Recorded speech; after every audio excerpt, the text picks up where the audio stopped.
Very familiar sight on our streets. It is 30 years today since the first big issue went on sale. And joining me now is editor Jen Book. Jen, thank you. This is a milestone worth celebrating. Thank you, Brett. It certainly is. I just left the celebrations down at the clocks at Flinders Street Station, and we really attracted a big crowd. It was wonderful. And that is the place where the first issue was launched. Well, it definitely was. On the 16th of June in 1996, we launched our magazine and started a bit of a revolution, I'd like to say. And it is absolutely taken off. I mean, it is a global magazine now, but back then times are different, times keep evolving. But one thing that stayed constant is a lot of the vendors may not be the same as 30 years ago, but have stayed in the magazine a long time. Well, you say that too. Yes, some have moved in and out of our program and into other parts of our program, such as our lived experience classrooms or our women's workforce. But we also have a number of vendors who are still with us. One in particular is Lionel, who sells out the front of the Young and Jacksons, and he was there at the launch this morning. It was great to see him. How many vendors overall has roughly this big issue helped? Since we started, we have assisted almost 8,000. Wow, that is a lot of people. That's nationally, yes, but across our programs we've actually assisted more than 21,000. And that's an important thing to remember too, that ultimately the function of the big issue is to help people who are homeless or in need of support. Absolutely.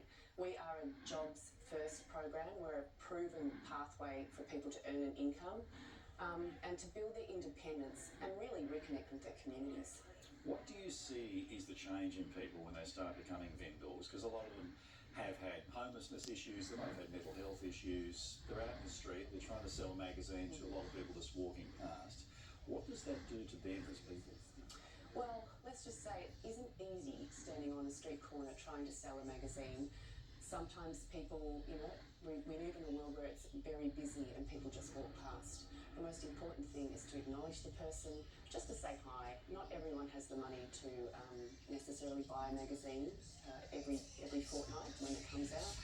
But when you do stop and you do actually buy a magazine from one of our vendors, just remember that you're making a direct impact, because generally half of what they sell the magazine for, they get back.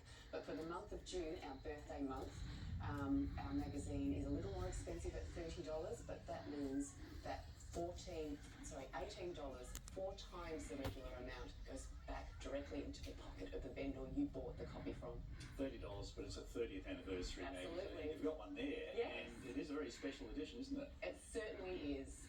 This is our 64-page, where one of our vendors, Alicia, calls it a birthday party bumper issue. Yeah. It's thick as stock, and it's gorgeous, of course, but what's in here is the valuable, beautiful vendor stories, which is exactly why this magazine exists, for our vendors, to give them a platform and a voice and, an income stream, Yeah.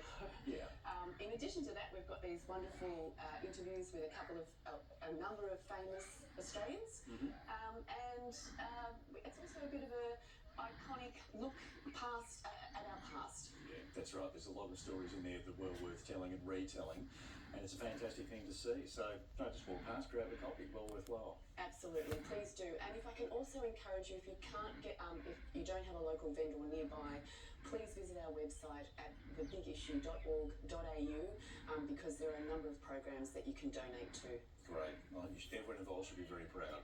Thanks for coming in today, Jen. Thank you, Brett. Thanks for having us. Jen Book there, editor of The Big Issue.